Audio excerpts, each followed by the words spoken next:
ಹೇಳ್ಬೋದು, but stand ಆಗೋದು ಎಲ್ಲೇ ಆಗಬೇಕಾಗಿದ್ದು ಸುಪ್ರೀಂ ಕೋರ್ಟ್ನ ನ್ಯಾಯಾಂಗದಲ್ಲೇ. ಅದು ಎಷ್ಟು ಮಟ್ಟಿಗೆ ಆದೀತು ಏನಿರುವಂಥ ಬೀದಿ ಹೋರಾಟಕ್ಕೆ ಈಗ ಅಲ್ಲಿ ಎಳೆದಾಗಿದೆ ನಮ್ಮ ರಾಹುಲ್ ಗಾಂಧಿಯವರು.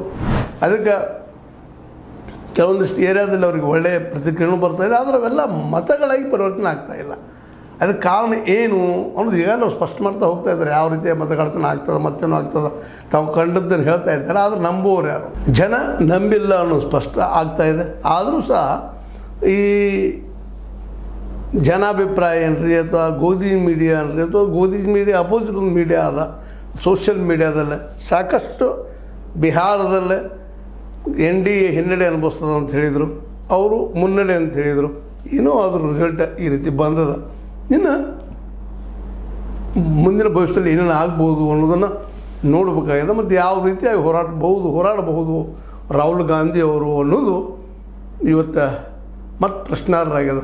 ಅದು ರಾಷ್ಟ್ರ ಮಟ್ಟದಲ್ಲಿ ರಾಹುಲರ ಮುಂದಿರೋ ದೊಡ್ಡ ಸಮಸ್ಯೆ ಅವರ ಹಿಂದಿನ ತಮ್ಮ ಪೂರ್ವಜರ ತಪ್ಪಿನ ಏನಂತ ನೀವು ಅದಕ್ಕೆ ಪರಿವಾರವಾದದ ಹೊಡೆತ ಅನ್ನೋದ್ರಲ್ಲಿ ಎರಡು ಮಾತಿಲ್ಲ. ಯಾವುದಕ್ಕೂ ಒಂದು ಇವರ ಹಿಂದಿನವ್ರು ಮಾಡಿದಂಥ ತಪ್ಪುಗಳನ್ನು ದೊಡ್ಡ ಮಾಡಿ ತೋರಿಸೋದ್ರಲ್ಲಿ ಯಶಸ್ವಿ ಆಗ್ತಾ ಬರ್ತಾಯಿದೆ BJP. ಹೀಗಾಗಿ ಸಮೀಪದಲ್ಲಿ ಇವರು ಗೆಲ್ಲುವ ಯಂತ್ರ ಅಥವಾ ಮಷಿನ್ ಯಾವಾಗ ಆಗ್ತಾರೆ ಅನ್ನೋಂಥದ್ದು ಕಾದು ನೋಡಬೇಕಾಗಿದೆ ಅಂತ ಹೇಳ್ತಾ, ಕಾಂಗ್ರೆಸ್ ಮಾತ್ರ ಹೊಸ ಹಾದಿಯನ್ನು ಹುಡುಕಲೇಬೇಕು, ಜನರಿಗೆ ಮುಟ್ಟಲೇಬೇಕು ಅನ್ನುವಂಥ ಒಂದು ಹೊಸ ಪ್ಲಾನ್ ಏನಾದರೂ ಮಾಡ್ತದನ ಎದುರು ನೋಡೋಣ. ಬಟ್ ತುರ್ತಕ್ಕೆ ಬಿಹಾರ